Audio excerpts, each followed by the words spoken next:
ভয়াবহ রূপে ইরান তাদের বিধ্বংসী হামলায় এবার পারস্য উপসাগর ও হরমুজ প্রণালীতে জলের উপরেই জ্বলছে যুক্তরাষ্ট্র, যুক্তরাজ্য ও তাদের মিত্রদের জাহাজ ও তেলবাহী ট্যাঙ্কার। ইরানের পেতে রাখা মাইন বিস্ফোরণে আগুন ধরে গেছে একে একে 14টি জাহাজে।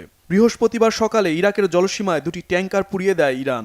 আইআরজিসির ওই মাইন বিস্ফোরণে এক ভারতীয় ক্রুসহ বেশ কয়েকজন হতাহত হয়েছে। পারস্য উপসাগরে যুক্তরাজ্যের আরও একটি জাহাজ হামলার শিকার হয়েছে। মার্কিন প্রেসিডেন্ট ডোনাল্ড ট্রাম্প হরমুজ প্রণালীতে জাহাজ রক্ষার প্রতিশ্রুতি দিলেও তার প্রশাসন এটি সম্ভব নয় বলে নাকচ করে দিয়েছে। ইসরায়েল ও যুক্তরাষ্ট্রের ঘাঁটি লক্ষ্য করেও চলছে ইরানের মিসাইল হামলা। কাতার, কুয়েত, বাহরাইন, ওমান, জর্ডান ও দুবাইয়ে দফায় দফায় ড্রোন হামলা চালাচ্ছে ইরানের ইসলামিক বিপ্লবী গার্ড। মধ্যপ্রাচ্যে যুক্তরাষ্ট্রের ব্যাংক টার্গেট করেও হামলার পরিকল্পনা ইরানের। বৃহস্পতিবারও কয়েক ঘন্টায় বেশ কিছু ড্রোন ভূপাতিত করার দাবি তুলে কুয়েত, বাহরাইন ও সংযুক্ত আরব আমিরাত। যুদ্ধ শুরুর পর অন্তত 300 ইরানি ড্রোন ভূপাতিত করার দাবি বাহরাইনের।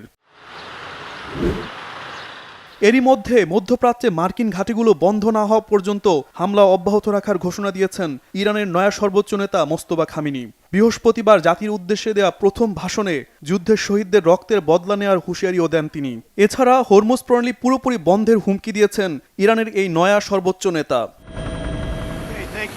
মার্কিন প্রেসিডেন্ট ডোনাল্ড ট্রাম্প চলমান যুদ্ধে যুক্তরাষ্ট্রের বিজয় এসেছে এমন দাবির পরও ইরানের বিভিন্ন শহরে হামলা অব্যাহত রেখেছে। তেহরানের প্রাচীন পরমাণু অস্ত্র তৈরির কারখানায় হামলা চালানোর দাবি করেছে ইসরায়েল। জাতিসংঘের তথ্যমতে ইসরায়েল ও যুক্তরাষ্ট্রের হামলায় ইরানে জোরপূর্বক বাস্তুচ্যুত হয়েছে 32 লাখের বেশি বাসিন্দা। লেবাননেও চলছে মিসাইল ও স্থল অভিযান। দেশটির সরকারকে হুঁশিয়ারি দিয়েছে ইসরায়েল। হিজবুল্লাহ যোদ্ধাদের নিয়ন্ত্রণ না করতে পারলে লেবাননের মাটি দখল করবে নেতানিয়াহু বাহিনী। ইসরায়েলের দক্ষিণে পাল্টা হামলা অব্যাহত রেখেছে হিজবুল্লাহ যোদ্ধারা।